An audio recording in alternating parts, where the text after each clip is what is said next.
today's video, we're going to talk about one of my all-time favorite supplements, and we're also going to talk about 5 ways that it could benefit you or your autistic child. So stick around. All right, guys, welcome back to the channel. Like I said in the intro, today we're going to talk about one of my favorite supplements. But before we do that, if this is your first time here, my name is Mark, and on this channel, I share my experiences fathering a child on the autism spectrum. So what is this supplement that I'm talking about? The supplement that I'm talking about is Lithium Orotate. And before we dive in and talk about how it could benefit you or your autistic child, we got to learn a little bit about it. So the first important thing to note is that we're talking about supplemental lithium orotate, not to be confused with prescription lithium carbonate. They're two different forms of lithium.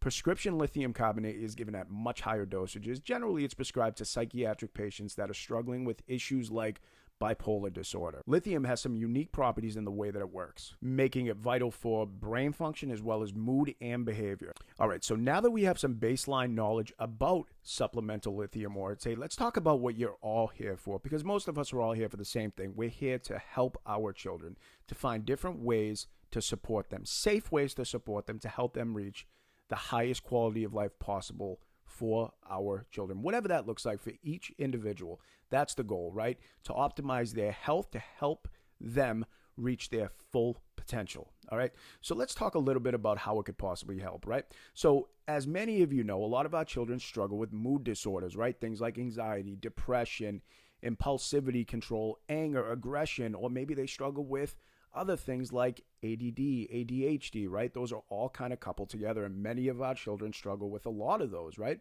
So if your child struggles with any of those, then supplemental lithium orotate may be beneficial, and you may want to start looking into it. But now comes the question, how would you even know if you had low lithium levels, right? Besides showing some of the symptoms that I just mentioned, what are some of the other ways that you would know? What are some of the other things? So some of the other things that you might notice are increased depression and anxiety. You might notice an increase in insomnia. Many of our children struggle with insomnia really badly.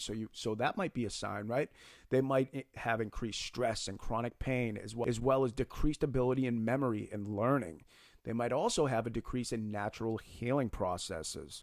And I'm sure many of our children display a lot of the symptoms that I just mentioned, right? So supplemental lithium may be beneficial, and it may be something that you want to start to look into for your child. All right, without further ado, let's dive in and let's talk about 5 ways that supplemental lithium could benefit your autistic child. Number 1, balancing neurotransmitters. Our brains contain numerous neurotransmitters, and lithium orotate interacts with many of them. But for the sake of your time, right, because I want to be respectful of your time, in this video, we're going to focus on 2 of the neurotransmitters that lithium orotate interacts with. We're going to focus on the glutamate system as well as the GABA system.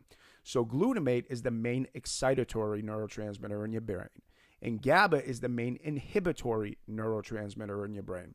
And the interesting thing about lithium orotate is the way that it interacts with the 2. What it does is it helps to create a balance between the 2, between the GABA and the glutamate system, which essentially leads to a more well-balanced emotional state. Number 2, assisting in inositol transmission. And if you're not familiar with inositol, I'm going to do a follow-up video to really break down inositol to kind of help you to understand that a little bit further. Lithium is involved in the inositol recycling pathway in the brain. Inositol is very important because it helps with the production of neurotransmitters like dopamine and serotonin, which are essential for mood and emotional regulation. Number 3, transporting vitamin B12. This one's really important because it has an interesting twist to it, if you will, right? So supplemental lithium is important for B12 throughout the entire body.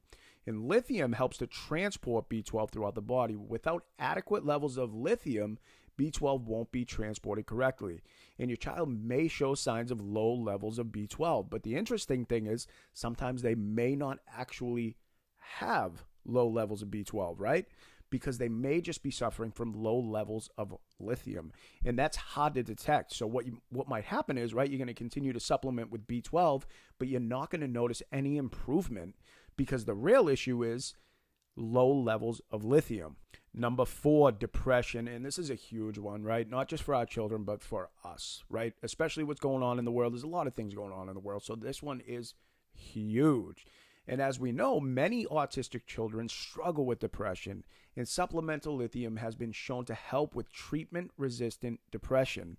And another interesting fact is that lithium has been shown to improve the effectiveness of antidepressant medications. In fact, a new study came out that said areas that had higher levels of lithium in the public drinking water had correspondingly lower suicide rates. So that is huge. That is very, very important. And number 5, decreases brain inflammation. And this is a huge one that many people don't know a lot about, especially regarding autism. Lithium has been shown to decrease inflammation in the brain. And a study actually showed that autistic individuals had higher levels of brain inflammation than non-autistic individuals. And one of the most common symptoms of brain inflammation is brain fog. And as we know, many of our children struggle with brain fog. But what is brain fog, right? We know it's the fuzzy, it's the slowed down mind where you have trouble thinking, having trouble coming up with words. You can't talk, right? So that could really play into some of the symptoms that we see in autism. Some of the other more common inflammation symptoms include depression, anxiety, irritability, anger, memory loss, and fatigue.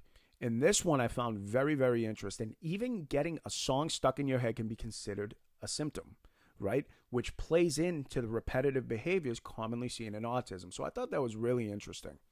All right, so when should we think about using lithium orotate? We kind of already talked about it. We talked about some of the symptoms, but we're going to kind of touch on it again, right? So if your child is struggling, or maybe you're struggling with some of these things, and you may want to look into lithium orotate, because I take it myself and it's been very beneficial for not only me, but especially for my son. But some of the things you might notice is anger, mood regulation issues, as well as anxiety and impulsivity control. That is the biggest difference we saw with my son, was with his impulsivity control. Before he started taking lithium orotate, he really struggled with that. What would happen was he'd have these outbursts throughout the day, and he would catch himself, a few seconds later, a minute later, and he would apologize. But those outbursts and those aggressions has dramatically decreased since he's been taking lithium. All right, now let's break down dosing with lithium orotate. So again, this is very, very important to note that we're talking about supplemental lithium orotate. We're not talking about prescription lithium carbonate. And one more thing that I want to note is that if your child is already taking prescription lithium carbonate, then you do not want to add lithium orotate. Okay, now with that being said, lithium orotate is usually microdosed. For children, it's usually 0.5 to 5 milligrams daily, with adults taking up to about 20 milligrams daily. When anybody asks my recommendations, I always recommend that you start with the lowest possible dosage and then gradually work your way up, so that on your way up, you can assess any positive or adverse reactions. All right, guys, so that is my video on supplemental lithium orotate. I hope you appreciate the video. Hopefully you learned something. Hopefully you learned a little bit more about lithium orotate, and maybe you're going to want to look into it for your child. So guys, if you stuck with me this long, I appreciate you. I hope you liked the content. If you did like the content and you have not by now, please like the video, subscribe to the channel, and share it with a friend that you think would like this type of content. I appreciate you. I love you. Have the best day ever. Take care.